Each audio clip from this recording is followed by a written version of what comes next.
So in this video, we're going to look at IBD, which is inflammatory bowel disease.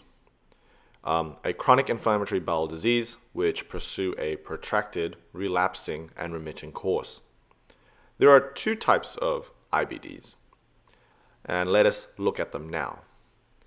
So IBD typically involve the colon, but of course, one of the types of IBD involve the whole GIT. Now, the two types of IBD are ulcerative colitis and Crohn's disease. When talking about ulcerative colitis, it mainly presents with inflammation of the rectal and sigmoid colon, about 40 to 50%. And this is referred to as proctitis. Now, comparing that to Crohn's disease, in Crohn's disease, the main area affected is the cecum and the ileum, the ileocecal area. 40% of Crohn's cases involve the ileal and ileocolonic area. The second most common area affecting Crohn's is the small intestine, about 30 to 40% of cases. And in the small intestine, we see the inflammation in segments. This is termed skip lesions, because you have inflammation, and then you have no inflammation, and then you have inflammation again, and then no inflammation, etc. Some people who have Crohn's can have skip lesions in the colon, the large intestine. 20% of Crohn's disease cases have this, and this is referred to as Crohn's colitis. And finally, a small majority of cases have perianal inflammation. So those were the four most common areas affected in Crohn's disease. And as we have learned, a typical characteristic of Crohn's disease are the skip lesions. Going back to ulcerative colitis, the main areas affected, as we talked about, is the rectal sigmoid area, and this is termed proctitis. Well, a characteristic of ulcerative colitis is that the inflammation can spread, and it spreads proximally. So from the rectal sigmoid area up the descending colon. 30 to 40% of ulcerative colitis cases have this, and this is termed left-sided colitis. If the inflammation spread far enough that it reaches the transverse colon, this is known as extensive colitis. So we just saw the common areas affected in ulcerative colitis and Crohn's disease. And we saw that they had some differences in that ulcerative colitis spreads distal to proximal, and Crohn's disease have skip lesions and mainly affects the ileocecal area. But there are a lot more differences which we will go over later on. But first, let us look at the signs and symptoms associated with the inflammatory bowel disease.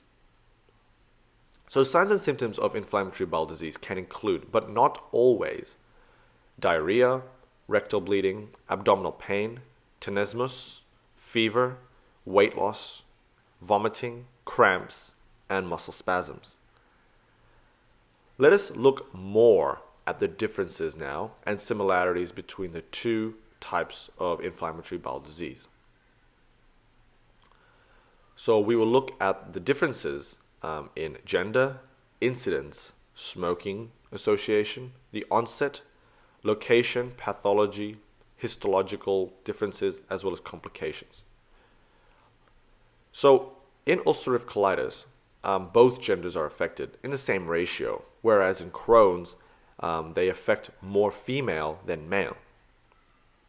Incidence of ulcerative colitis and Crohn's disease are similar, except there are more cases of Crohn's disease diagnosed per year, 2.1 to 20 per 100,000.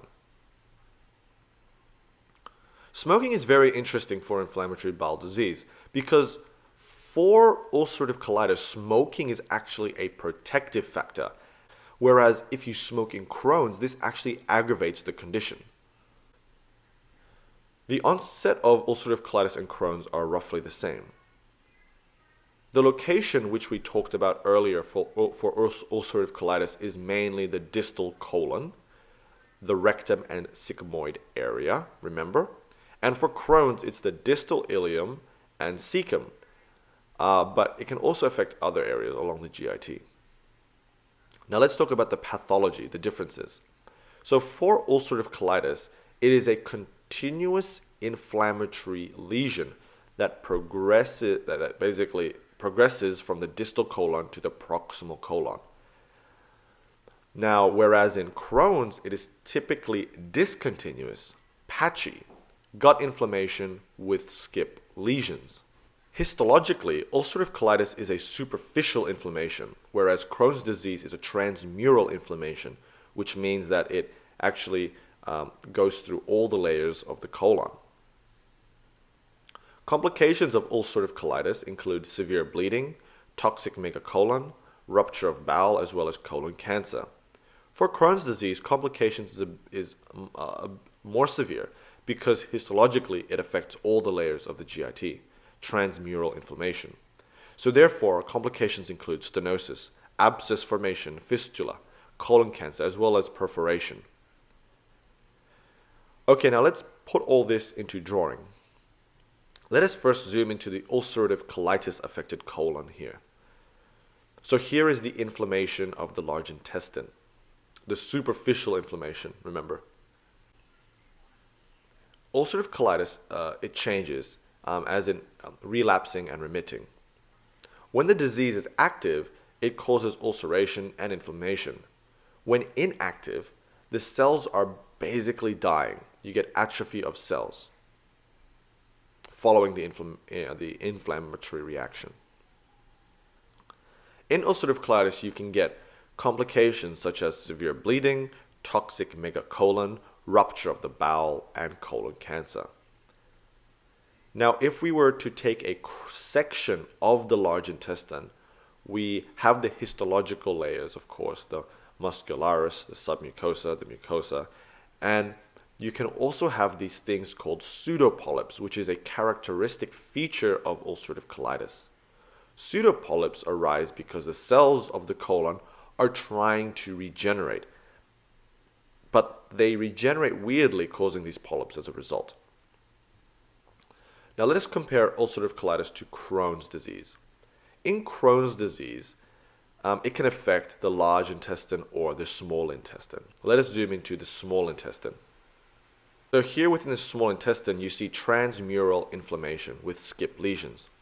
Complications of Crohn's disease include stenosis, abscess formation, fistula, colon cancer, as well as granulomas. If we were to take a cross-section of the small intestine, here is the mesentery, the muscularis, the submucosa, and the mucosa. We can see in Crohn's disease, all the layers are affected. It is a transmural inflammation, and so complications of Crohn's disease can be quite serious in that it can lead to perforation, fistula, etc. And in the next video, we will look more actually at the pathophysiology of inflammatory bowel disease, as well as look at the complications, the local as well as systemic, and the investigations and management that is performed for inflammatory bowel disease. Thank you.